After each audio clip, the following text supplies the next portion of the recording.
And welcome back to Football Night in America. Dan Patrick along with Matt Millen, who spent 10 years in the broadcast booth. Prior to that, he spent 12 years in the NFL. He won 4 Super Bowls. 8 years ago, joined the Detroit Lions as the president of that franchise.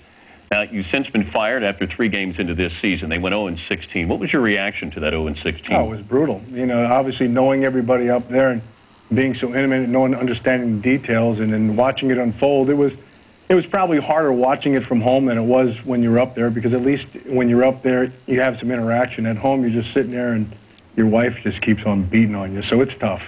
How responsible were you for this season and the last 8 years there? Oh, completely responsible. I mean, when you were head of football operations, you throw it back on me. I mean, you can say something about the coaching, you can say something about the players, but inevitably, I'm responsible for them, and so I'm completely responsible for it in my mind. Were you qualified to take that job in the first place? In some areas, yes. In some areas, no.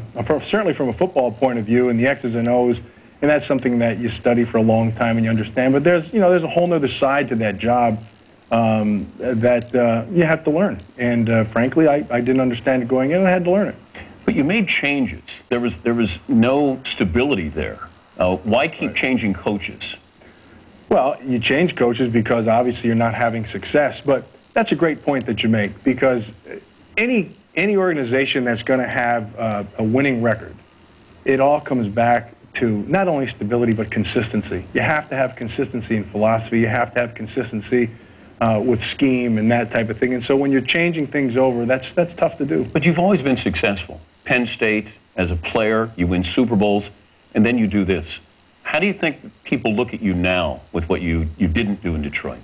Oh, I mean, if you're just going to say, oh, that's the stiff who used to be up in Detroit, and they lost all those games, it's got to be on him. I would say to you, yeah, it wasn't Detroit, and you do have to blame me, but there's a lot more to it than that. And suffice it to say, listen, I could give you excuses. I'm not going to do that. I can give you explanations. To me, that's just an excuse after the fact.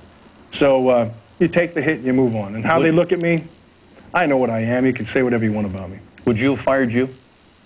Yeah, I would have, actually. I wouldn't have, probably not this year, until after the season. Because I think when you start having change over in an organization, it filters down to the locker room, and that's tough to do. And I thought that was a tough position for Rod Marinelli to be in, who I think is Rod's a stud. I mean, Rod's an outstanding football coach, and obviously the thing went the other way on this year, but it's a tough position for him. How close is this franchise to winning? A lot closer than people think. I mean, right now it's easy to just sit around and say, oh, the Lions, they stink, and kick them when they're down. But if you take a look around this league right now, in fact, we're going to watch one today. Atlanta had 4 wins a year ago, 1 in Miami. I mean, it's doable. Is there enough talent up there in Detroit? Absolutely. You know, one of the top receivers in the league right now, Calvin Johnson, got a good young running back. There's some pieces in place in the offensive line. Defensively, they've built. Do they need some help? Yeah, they need some help, but it certainly can be done. I want to get your thoughts on the matchups coming up this afternoon, and the winning formula by McDonald's. Matt will give you how Arizona can win this game against Atlanta. And to beat Atlanta, they got to protect Kurt Warner, man. Got to protect Kurt Warner. It comes down to those two offensive tackles. And if they get any kind of pressure and they start whacking Warner like this, they have no shot. It's going to come down to these 2 offensive tackles, Levi Brown and Mike Gandy, against John Abraham. They'll take Abraham and send him to both sides of the field. But when they give him the pocket like this and they allow Warner to be able to step up, good things can happen down the field. What do the Cardinals do? They don't have a great running attack. Do they use the passing attack as their running game? You got it. And the guy they do it with, Anquan Bolden. They get him back after having him sitting out for the last 2 weeks. And they'll use him from a variety of formations.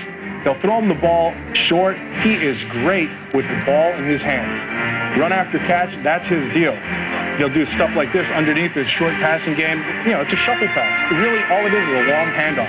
I want to take a quick look at this thing. 55 of his 89 receptions were from 5 yards and less. And over 15 yards, only 5. What that tells you is that guy is fantastic running after the catch. And when he gets the ball in his hands, he's magic. Thank you, Matt. That's the winning formula presented by the one and only Big Matt. Up next, Tiki Barber's conversation with the great rookie quarterback of the Falcons, Matt Ryan. You're watching Football Night in America.